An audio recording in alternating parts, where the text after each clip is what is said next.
my name is Deepa, and in this session we are going to discuss about erosional and depositional landforms of glaciers. तो चलिए शुरू करते हैं आज का session. But before I start the session, अगर आपने चैनल पे न्यू है तो प्लीज चैनल को सब्सक्राइब करना मत भूलना. साथ ही साथ आप ये इंश्योर जरूर करना कि आप अगर वीडियो देख रहे हैं तो वीडियो को लाइक करें, शेयर करें और कमेंट करके मुझे बताना कि किसी भी टॉपिक में अगर आपको कोई भी डिफिकल्टी आ रही है. इसके साथ डिस्क्रिप्शन में चेक कर सकते हैं, आपको वहाँ पर काफ़ी सारी लिंक्स अवेलेबल मिल जाएंगी जहाँ से आप अपनी प्रिपरेशन को और बेहतर बना सकते हैं.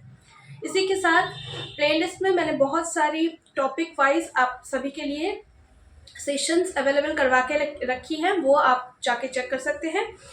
And this is all about it. आज का जो सेशन है that is specifically about glacial landforms. तो इरोजनल और डिपोजिशनल ये दोनों ही तरीके के लैंडफॉर्म्स आज की वीडियो में हम कवर करने जा रहे हैं. So let's get begin.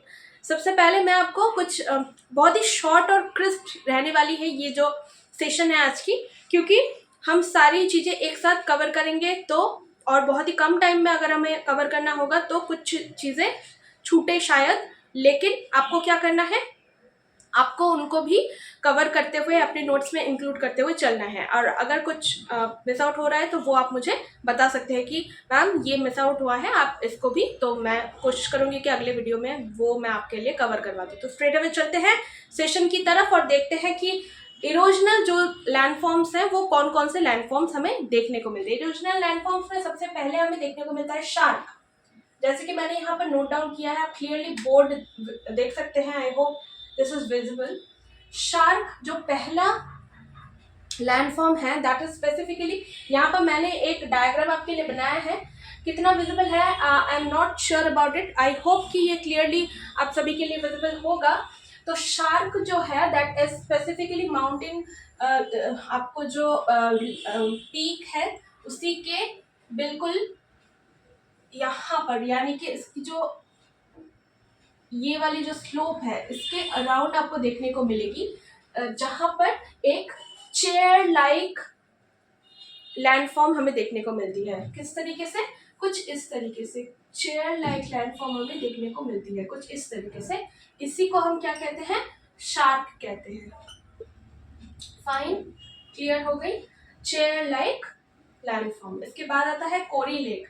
Shark के यहाँ पर, यानी कि ये जो एरिया है, जो एक बिल्कुल लो लैंड के टाइप का एक एरिया बनता है, इसको हम कोरी लेक कहते हैं. कोरी लेक यहाँ पर मैंने आपके लिए बनाया, देख सकते हैं आप कि किस तरीके से कोरी लेक कैसे बनता है. जब ग्लेशियर पिघलते हैं तो उसका जो वाटर है वो पिघलने के साथ ही साथ लेक का फॉर्मेशन करता है, और जो पिघलता हुआ वाटर जो है वो एक लेक के तौर पर कोरी लेक की फॉर्मेशन करते हुए यहाँ पर इस तरीके से हमें देखने को मिलती है. तो इसी को क्या कहते हैं? कोरी लेक कहते हैं. शार्क समझ में आ गया, कोरी लेक समझ में आ गया. थर्ड नंबर पर चलते हैं, दैट इज हॉर्न.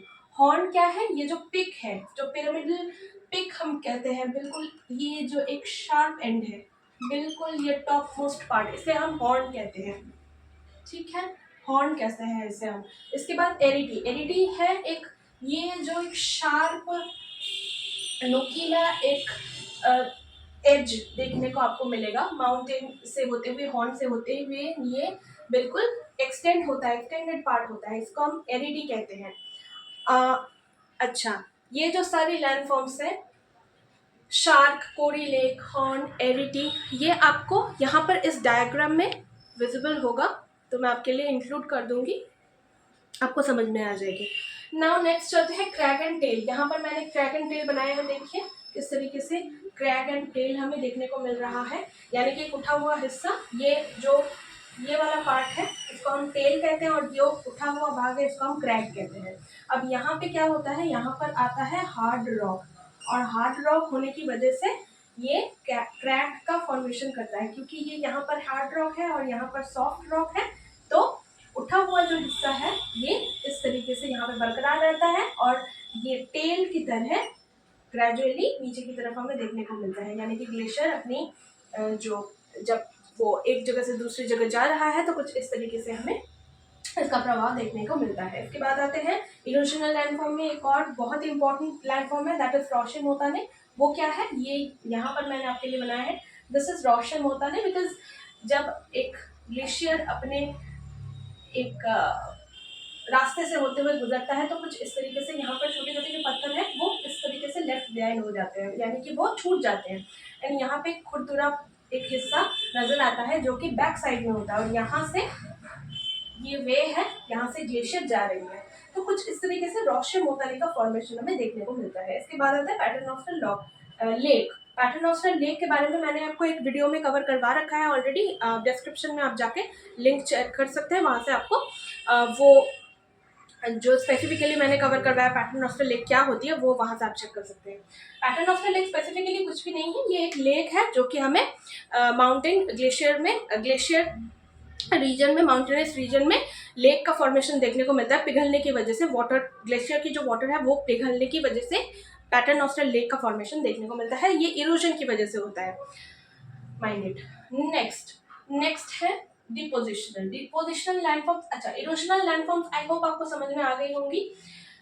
एरिटी के बारे में भी बता दिया है। टॉर्न एक लेक है, ये भी हमें टॉर्न लेक या टार्न लेक कहते हैं। ये हमें इरोजनल एक्टिविटी की वजह से, यानी कि इरोजनल लैंडफॉर्म में देखने को मिलता है ग्लेशियर की।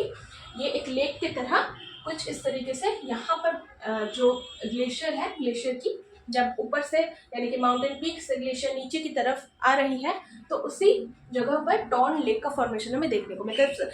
जितने भी लेक है ग्लेशियर रीजन में वो वाटर यानी कि ग्लेशियर वाटर के पिघलने से बनती है, लेक्स स्पेसिफिकली। अब आ जाते हैं डिपोजिशनल लैंडफॉर्म्स पे। ड्रमलिन एक बहुत ही इंपॉर्टेंट, और इसका शेप कई बार पूछा जाता है। तो ड्रमलिन का शेप कैसा होता है? अंडे की तरह, यानी कि ये कुछ ओवल लाइक शेप होता है, ओवल शेप जिसे हम कहते हैं। और अंडे की बास्केट कहते हैं कई बार, जो दूर से देखने में, बहुत दूर से अगर आप देखेंगे तो आपको कुछ इस प्रकार लगेगा कि अंडे का जो बास्केट है वो कुछ इस तरीके, मतलब कुछ ऐसे ये दूर से देखने में ऐसा ही लगता है, क्योंकि बहुत सारे ड्रमलिन्स एक साथ होते हैं तो वो लगता है कि कुछ एग्स बास्केट में रखे हुए। तो इस प्रकार से लैंडफॉर्म बनता हुआ नजर आता है, और ये डिपोजिशनल एक्टिविटी की वजह से होता है कुछ इस प्रकार। यहाँ पर आप ड्रमलिन देख सकते हैं, ड्रमलिन हम कुछ इस तरीके से देख सकते हैं। ठीक है, I hope this is visible. इसके बाद हम बात करते हैं मोरेन्स। मोरेन्स क्या होती है? मोरेन्स में हमें कई प्रकार मोरेन्स देखने को मिलती है, टाइप्स होती है मोरेन्स की काफ़ी सारी। तो यहाँ पर सबसे पहला जो मोरेन है that is lateral moraine. Lateral moraine आपको बिल्कुल ये अगर ये ग्लेशियर है, यहाँ से अगर ये ग्लेशियर नीचे की तरफ आ रहा है तो कुछ जो मार्जिनलाइज्ड पॉइंट में आके, मतलब एक एड्ज में आकर के, बीच में आकर के लैटरल मोरेन की फॉर्मेशन हमें देखने को मिलती है। लैटरल मोरेन का मतलब है कि कुछ लैटरल तरीके से एंड ऑल्सो कि ये कुछ हिस्सा क्या होता है, कुछ बेसिकली जो मोरेन होते हैं ये क्या होते हैं, सेडिमेंट्स का जमाव देखने को हमें मिलता है। कुछ सैंड, सिल्ट और क्ले और पेबल्स, बोल्डर्स तो नहीं, बोल्डर्स तो काफ़ी बड़े होते हैं।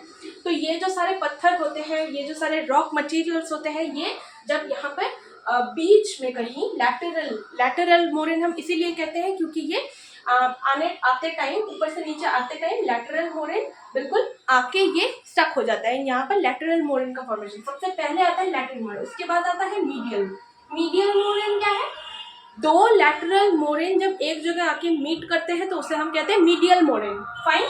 मीडियल मोरेन क्या होता है? लैटरल मोरेन का जॉइंट, मतलब दो लैटरल मोरेन जब एक जगह आके मीट करते हैं तो उसे हम कहते हैं मीडियल मोरेन। इसके बाद आता है टर्मिनल मोरेन। टर्मिनल मोरेन नाम से ही पता चल रहा है कि ये लास्ट में हमें देखने को मिलता है, यानी कि ये एंड बताता है कि किसी भी ग्लेशियर का कहाँ पर एंड हो रहा है जाके, यानी कि वो उसकी लास्ट जो ख़त्म हो रही है जहाँ पे आके, एंड सीमा को वो बताती है, वो निर्देश करती है कि यहाँ पे आके ये ग्लेशियर रुक रहा है या फिर इसका जमाव जो डिपोजिशन है वो ख़त्म हो रहा है। और ये सबसे लास्ट में बनता है। रिसेशनल और टर्मिनल ये दोनों ही मोरेन एक दूसरे से इंटर रिलेटेड है।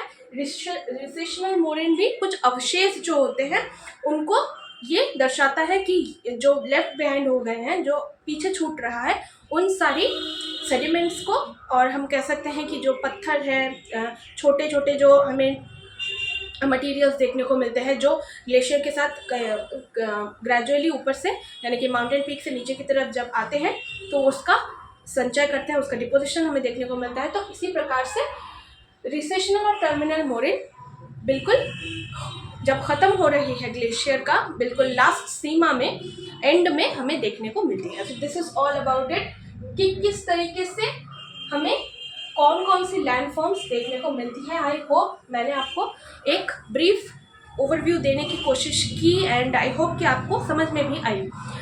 This is all about it. We are done with our session today. I hope the session was useful to you all. मिलते हैं next session में with a new topic, with a new session. I will be there for you. So this is all about it. Take care. Thank you. Keep watching. Bye.